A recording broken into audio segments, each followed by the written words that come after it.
കടലിടുക്ക് അടച്ചുപൂട്ടി Iran. America ആക്രമണം അവസാനിപ്പിക്കുന്നതുവരെ ഒരൊറ്റ കപ്പൽ പോലും ഹോർമുസ് കടക്കില്ല എന്ന ശക്തമായ താക്കീതാണ് നൽകിയിരിക്കുന്നത്. എന്നാൽ ഇറാന്റെ ഈ പ്രഖ്യാപനത്തിന് പിന്നാലെ ശക്തമായ വ്യോമാക്രമണമാണ് ഇറാനിൽ US നടത്തിയത്. ഇതോടുകൂടി തന്നെ ഇപ്പോൾ പശ്ചിമേഷ്യൻ സംഘർഷം വീണ്ടും മറ്റൊരു തലത്തിലേക്ക് കടക്കുകയാണ്. പൂർണ്ണമായും ഇറാന്റെ നാശം കാണാതെ ട്രംപും കൂട്ടാളികളും അടങ്ങില്ല. US-നൊപ്പം ജൂതപ്പടയും ഈ ഒരു രംഗത്തേക്ക് അല്ലെങ്കിൽ ഈ ഒരു ആക്രമണത്തിന് കോപ്പുകൂട്ടാനായി ഇറങ്ങി തിരിച്ചാൽ അവർ പിന്നെ മാരക ആയുധങ്ങൾ പ്രയോഗിച്ചുകൊണ്ട് ഇറാന്റെ മുക്കുമൂലയും തവിട് പൊടിയാക്കും. ഇറാൻ ആകട്ടെ ഇത്തരത്തിൽ US-ന്റെ കാല് പിടിച്ചുകൊണ്ട് വെടിനിർത്തൽ അപേക്ഷിക്കുന്നത് വരെ മാരകമായ സ്ട്രൈക്ക് ആയിരിക്കും നടത്താൻ ഒരുങ്ങുന്നതും. US ഇടപെടൽ അവസാനിപ്പിക്കുന്നതുവരെ കടലിടുക്ക് അടച്ചു പൂട്ടുമെന്നതാണ് ഇപ്പോൾ ഇറാൻ അറിയിച്ചിരിക്കുന്നത്. അതോടൊപ്പം ഹോർമുസ് അടച്ചതിന് പിന്നാലെ തന്നെ ഇറാനിൽ US ആക്രമണം ശക്തമാക്കുകയും ഇറാനിൽ US നടത്തുന്ന മൂന്നാം ഘട്ട ആക്രമണം കൂടിയാണ് ഇപ്പോൾ നടക്കുന്നത്.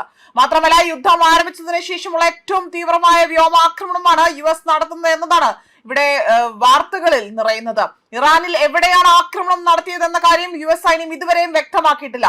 ഇറാന്റെ തെക്കൻ തീരത്തെ പ്രധാന നഗരങ്ങളായ അസലെ, അതേപോലെ മറ്റ് ബുഷേറ എന്നിവിടങ്ങളിലെല്ലാം തന്നെ സ്ഫോടനങ്ങൾ കേട്ടതായി ഇറാൻ സ്റ്റേറ്റ് ഇവിടെ വ്യക്തമായ റിപ്പോർട്ടുകൾ നൽകിയിട്ടുണ്ട്.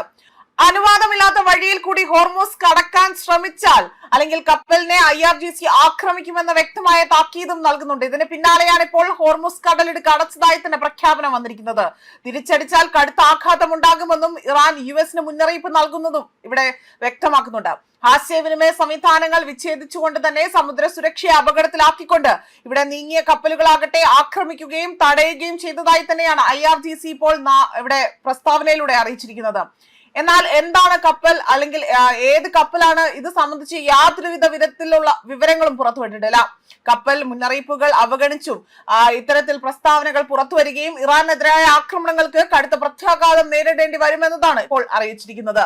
അതേസമയം ഹോർമുസ് കടലിടുക്കിലെ കപ്പൽ നീക്കവുമായി ബന്ധപ്പെട്ട് വീണ്ടും സംഘർഷങ്ങൾ രൂക്ഷമായ സാഹചര്യത്തിൽ ചർച്ചകൾക്കായി തന്നെ ഇറാൻ വിദേശകാര്യമന്ത്രി അബ്ബാസ് അരാക്ചി ഒമാനിലേക്ക് എത്തിയിരിക്കുകയാണ്. ഹോർമുസിലൂടെ തന്നെ സുരക്ഷയുമായ കപ്പൽ ഗതാഗതം ഉറപ്പാക്കുക എന്നതാണ് ഇവരുടെ അജണ്ട.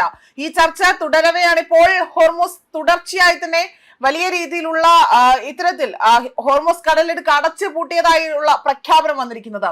ഈ ആഴ്ചയുണ്ടായ പ്രത്യാക്രമണങ്ങൾ കണക്കിലെടുക്കാതെ തന്നെ US-ഉം ഇറാനും ചർച്ചകൾ തുടരാൻ സമ്മതിച്ചു എന്നതാണ് US പ്രസിഡന്റ് ഡൊണാൾഡ് ട്രംപ് അറിയിച്ചിരിക്കുന്നത്. എന്നാൽ ഹോർമുസിലെ ആ ഒരു ബദൽ പാതയിലൂടെ പോയ കപ്പലുകൾക്ക് നേരെ ആക്രമണം ഉണ്ടായതിനാൽ തന്നെ ജൂൺ 17 പ്രാബല്യത്തിൽ വന്ന വെടിനിർത്തൽ കരാർ അവസാനിച്ചെന്നും ട്രംപ് പറഞ്ഞിരിക്കുകയാണ്.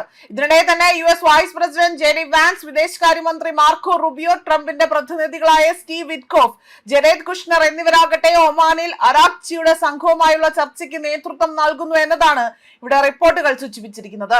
ഇറാന്റെ എണ്ണ കപ്പലുകൾക്ക് മേലുള്ള ഉപരോധ ഇളവ് റദ്ദാക്കിയത് ഉൾപ്പെടെയുള്ള US-ന്റെ കരാർ ലംഘന നിയമങ്ങൾ അല്ലെങ്കിൽ ആ നടപടികൾ പിൻവലിക്കുന്നത് വരെ ഇറാൻ ചർച്ചയ്ക്കില്ല എന്നതാണ് ഇപ്പോൾ ഇറാന്റെ വാർത്താ ഏജൻസികൾ റിപ്പോർട്ട് ചെയ്തതായി തന്നെ വാർത്തകൾ പുറത്തു വന്നിരിക്കുന്നത്. ന്യൂസ് ഡെസ്ക് കർമ്മ ന്യൂസ്.